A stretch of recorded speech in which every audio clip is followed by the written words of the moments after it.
Sejak pertemuan dengan Aileen kemarin, Alfian tak dapat lepas dari bayang-bayang wanita itu. Selalu saja menghantui dan mengikutinya kemanapun. Sekeras apapun, Alfian berusaha membuang Aileen dari pikiran. Sekeras apapun Alfian berusaha membuang Aileen dari pikirannya, tetap tak bisa. Bahkan semalam ia bermimpi melihat Aileen menggendong bayi laki-laki. Aku pasti sudah gila. Kenapa dia selalu ada di pikiranku? Alfian baru tersadar dari lamunan saat mendengar bunyi klakson yang berasal dari kendaraan di belakang. Saat ini ia sedang dalam perjalanan pulang ke rumah. Sebab mamanya sejak kemarin terus menghubungi dan memintanya untuk pulang.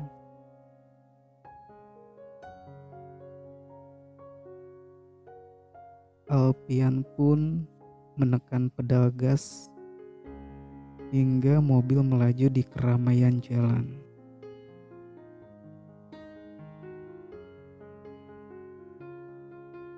Berselang 15 menit perjalanan, ia tiba di rumah keluarga Darmawan yang mewah dan megah. Kedatangannya pun disambut Mama Feni. Wanita paruh-baya yang selalu tampak muda dan cantik itu tersenyum sambil memeluk putranya.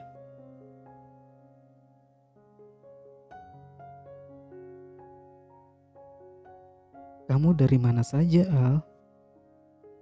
Kenapa 4 hari ini kamu tidak pulang dan susah dihubungi?" Ya, 4 hari ini Alfian menginap di apartemen miliknya untuk menenangkan diri. Padatnya pekerjaan akhir-akhir ini membuatnya penat, sehingga butuh waktu untuk mengistirahatkan tubuhnya.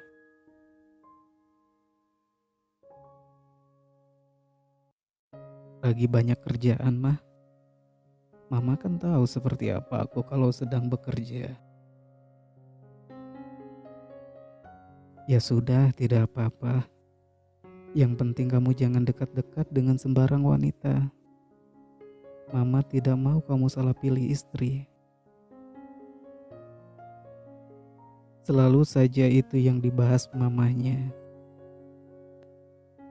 Hampir setiap bertemu ia selalu memperingatkan Alfian agar hati-hati dalam memilih istri.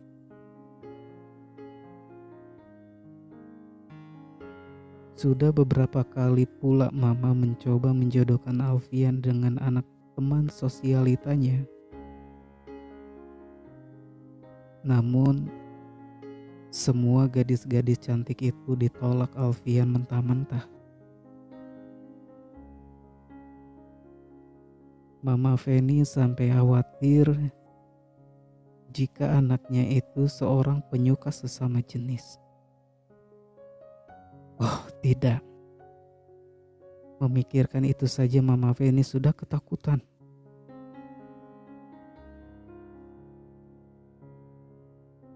"Al, kapan sih kamu mau menikah? Mama sudah tidak sabar mau gendong cucu dari kamu." Mama Feni mengekor di belakang Alfian yang sedang menuju ruang tengah.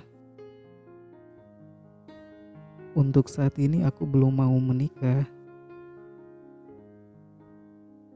Tapi kamu sudah dewasa dan sudah matang untuk menikah. Kamu tunggu apa lagi sih, Nak?"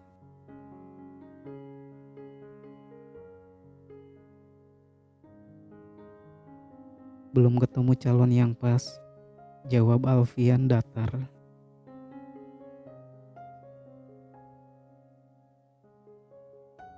Bibir Mama Feni mengerucut, agak kesal dengan tingkah putranya itu.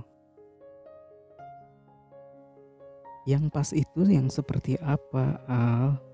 Biar Mama bantu carikan untuk kamu. Tiba-tiba Alfian terdiam. Entah mengapa malah Aileen yang seketika muncul di pikirannya. Namun ia membuang jauh-jauh pikiran konyol itu.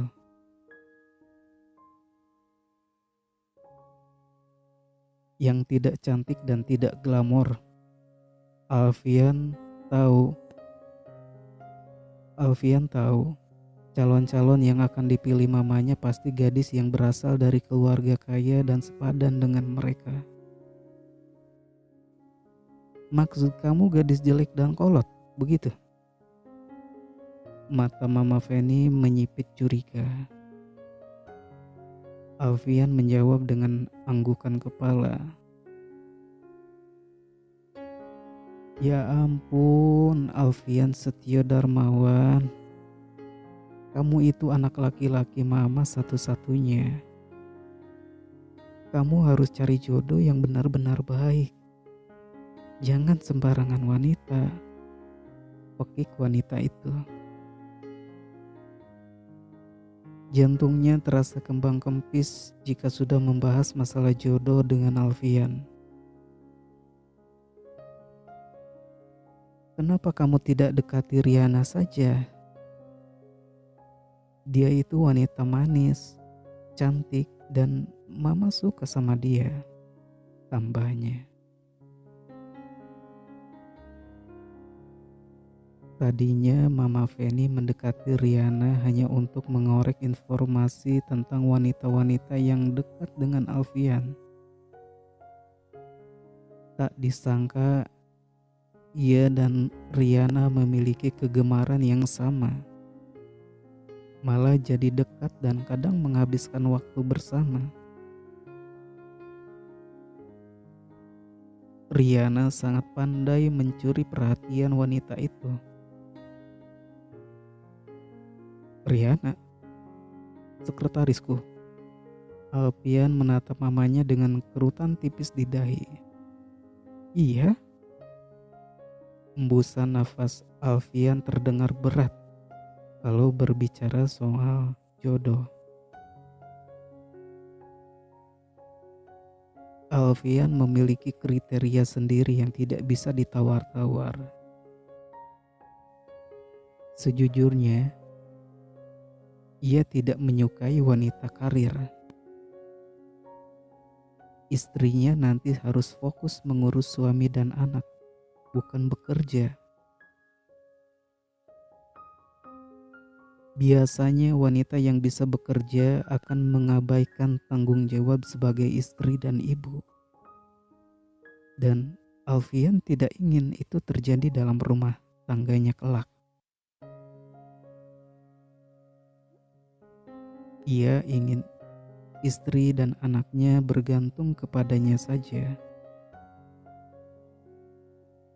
Kenapa harus Riana, Ma? Apa tidak ada wanita lain lagi? Memang Riana kenapa? Mama rasa dia calon istri yang ideal untuk kamu.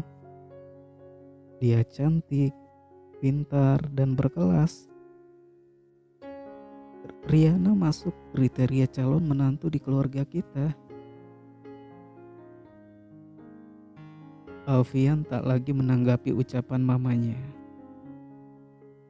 Jika ini diteruskan mungkin mereka akan berdebat panjang.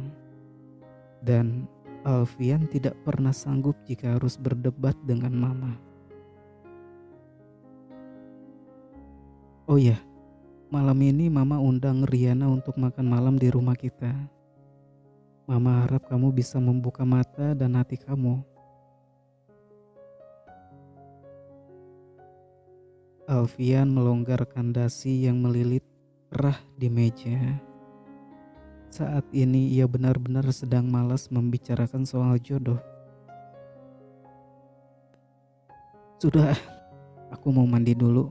Gerah.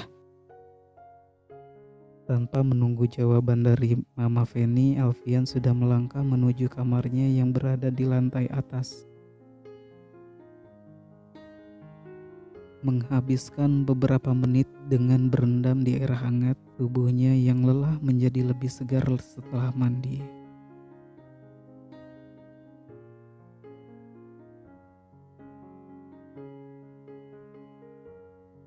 Alfian masih berfokus dengan layar laptop ketika terdengar ketukan pintu. Beginilah keseharian Alfian. Saat pulang ke rumah, ia akan lebih banyak menghabiskan waktu di kamar dan melanjutkan pekerjaan. "Masuk, tidak dikunci," ujarnya. Pintu pun terbuka dan memunculkan seorang asisten rumah tangga. Alfian hanya melirik sekilas lalu kembali berfokus dengan layar laptop. "Permisi, Den. Makan malam sudah siap dan Alfian sudah ditunggu ibu di bawah." "Sebentar lagi, Bi. Bilang ke mama saya akan turun dalam 10 menit." "Baik, Den. Saya permisi."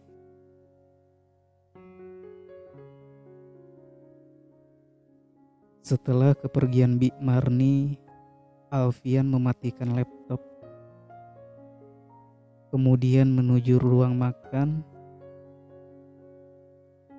Di sana sudah ada Riana dan Mama Feni. Keduanya tampak sedang mengobrol seru. Entah membicarakan apa.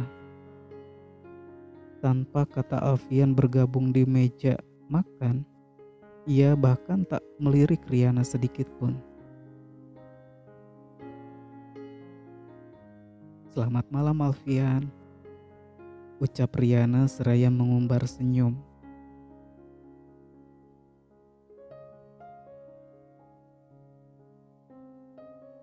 Sejak beberapa bulan ini, Riana tak lagi memanggil Alfian dengan sebutan Tuan jika di luar kantor.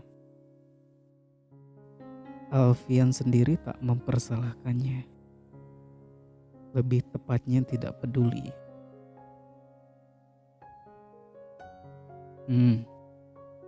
Alfian hanya menjawab dengan deheman, membuat Mama Feni mencubit pinggang putranya itu. "Kamu kok cuma jawab mamam gue gitu?" "Yang benar, Alfian." "Maaf mah, lagi sariawan." Mama benar-benar kehilangan akal sehat saat menghadapi putranya itu. Alfian sama sekali tak melirik Riana. Padahal malam ini Riana tampil maksimal dengan dress berwarna biru navy. Semua benda yang melekat di tubuhnya adalah barang-barang yang branded dan mahal. Tentu saja makan malam ini ia manfaatkan untuk tampil secantik mungkin.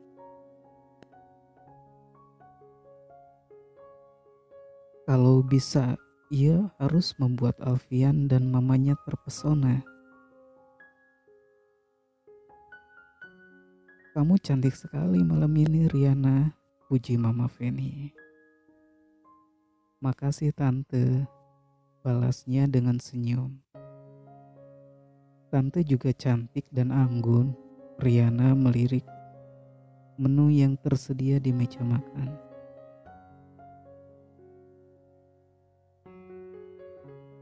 Menu makan malam di rumah orang kaya memang sangat berbeda. Terkesan mahal dan lezat. Makan malam pun berlangsung dengan obrolan Mama Feni dan Riana. Sementara Alfian lebih banyak diam. Ia terkesan tidak peduli dengan obrolan dua wanita itu. "Oh ya Riana, orang tua kamu di mana?" Kenapa kamu tidak ajak makan malam bersama kita? Pertanyaan dari Mama Feni membuat Riana hampir tersedak makanan yang baru saja ia akan telan. Sejenak ia menenggak air putih lalu mengusap bibirnya dengan tisu.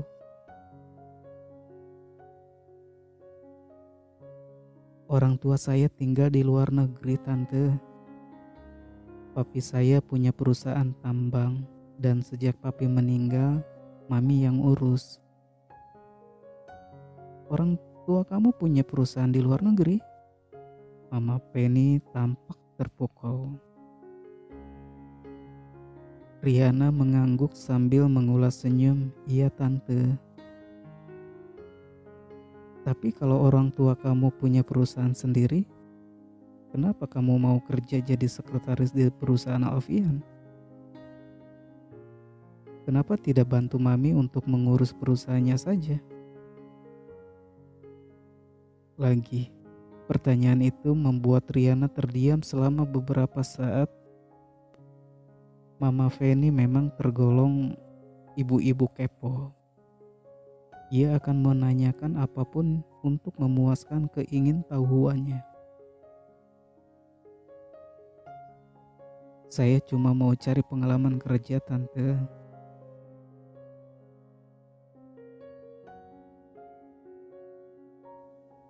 Wah, bagus sekali sayang. Tante kagum sama kamu loh. Mandiri dan tidak memanfaatkan fasilitas dari orang tua. Mama Feni melirik putranya. Tuh Riana kurang apa coba? Sudah cantik, pintar, mandiri lagi.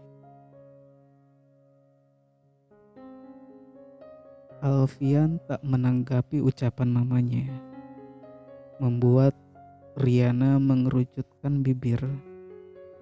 Kesal dengan sikap Alfian yang dinilainya sangat jual mahal. Untung ada Mama Feni yang sangat baik kepadanya dan selalu mendukung.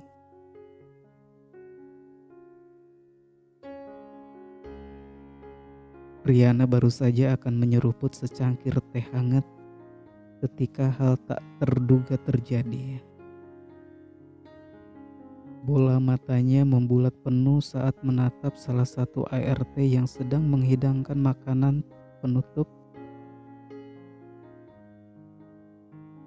Betapa tidak, sosok ART itu ternyata adalah Bu Nana, ibunya.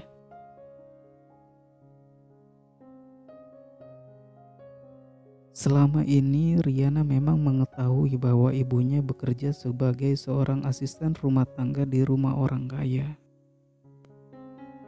Namun, ia sama sekali tak menyangka bahwa ternyata ibunya bekerja di rumah keluarga dermawan. Riana terbatuk-batuk akibat tersedak teh. Bu Nana juga baru menyadari keberadaan Riana di rumah itu pun sama terkejutnya. Kamu kenapa Riana? Tanya Mama Feni.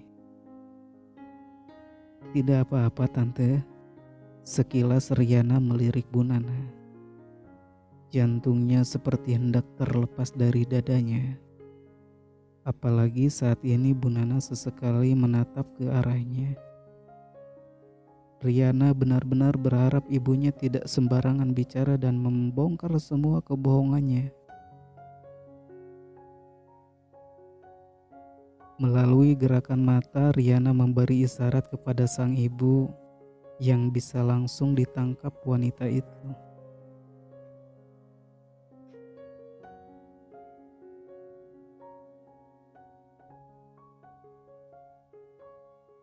Oh ya, Riana, kasih tahu tante, kalau mami kamu pulang ke Indonesia ya, tante pengen kenal sama mami kamu supaya bisa lebih dekat lagi, pinta Mama Feni.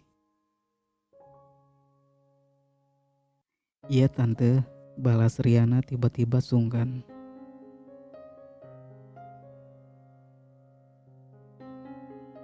Selepas makan malam, mereka menghabiskan waktu di ruang keluarga.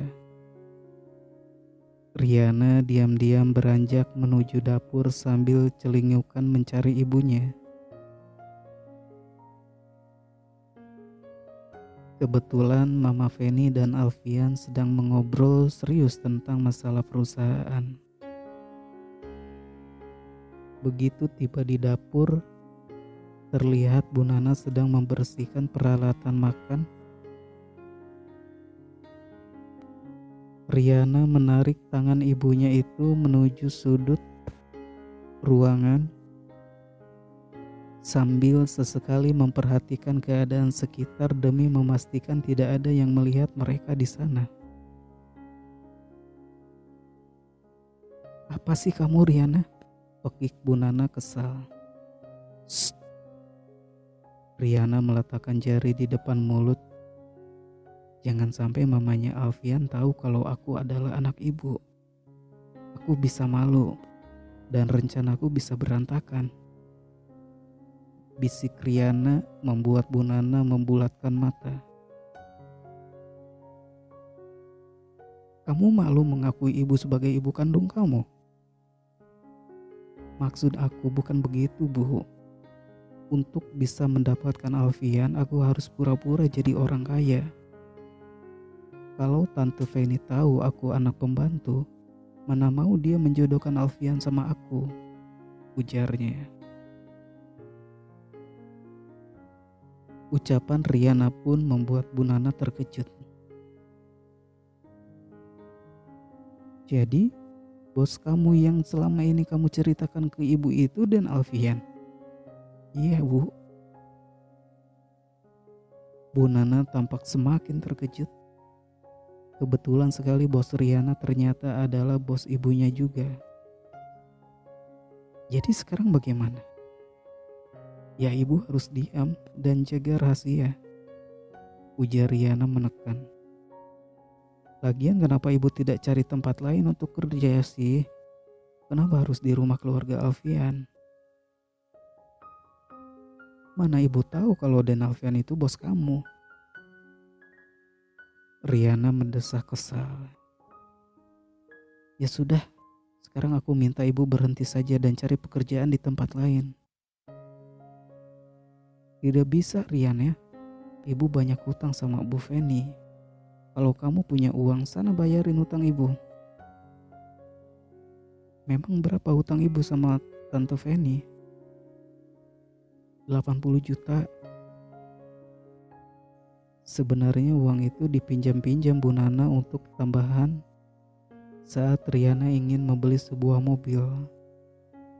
Sedangkan uang 1 miliar yang didapat dari hasil menjual lilin telah habis untuk membeli rumah baru dan memenuhi kebutuhan Riana yang lain.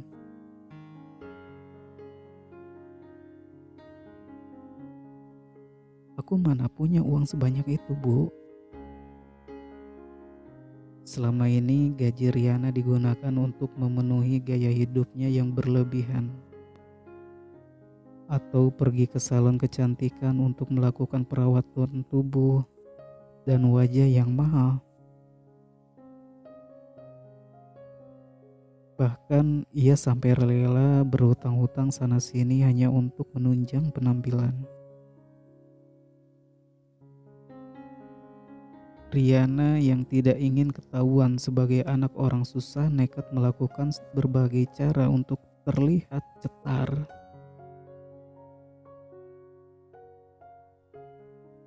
"Riana, sedang apa kamu di sini?"